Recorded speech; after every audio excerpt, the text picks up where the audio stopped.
Elizabeth Gushin told IJ she and her neighbors started calling Pepco about 7 o'clock on Monday evening and didn't get through until 3 o'clock in the morning on Tuesday. News probably wasn't good even when they did get through. Sure terrible heat. You know what I have here? I thought this might be an appropriate time. You're trying to make us feel better, Bob. This is the old Channel 4 Golden Snow. We'll tell you more about that in October, but that day will come, see? That day will come. Indeed, a scorcher today. The good news, folks, is that the end is in sight. I know, you've been saying, this is it. The end is in sight. 102 degrees, our scorching high temperature today, with that humidity indeed, feeling like 110. The low this morning started out with a pleasant morning, 72 degrees. This now is our 8th 100-degree day we've had this summer. The all-time record, though, is back in 1930. 11 100-degree days in 1930. But now we've set 10 record-high temperatures are broken. Look at the temperatures around the region. We're at 99 now. Here is some cool air up in far northern Maine in the 70s. It is still a record 101 right now down at Louisville. But here's the other mass of cool air. So there it is. It's getting closer. And by this time tomorrow, we'll really be coming in on us. Right now around Duluth, temperatures are only in the 60s.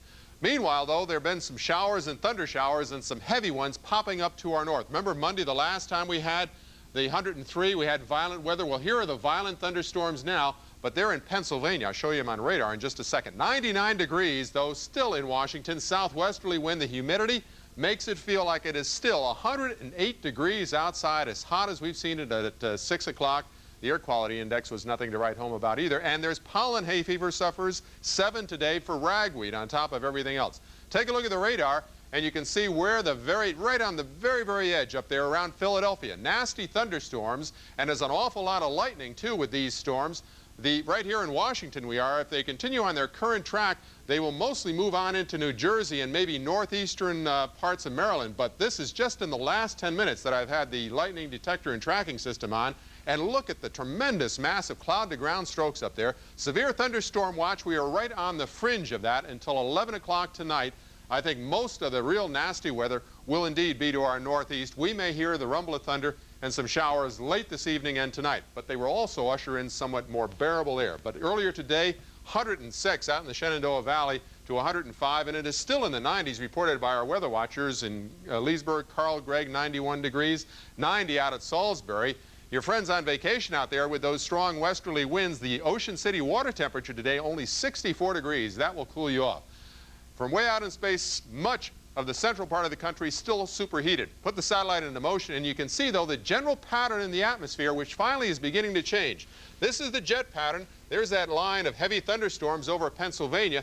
But now, with this ridge beginning to move a bit more to the west, the last of the super hot air is in on us and in through so much of the east. Nashville, 103, a record.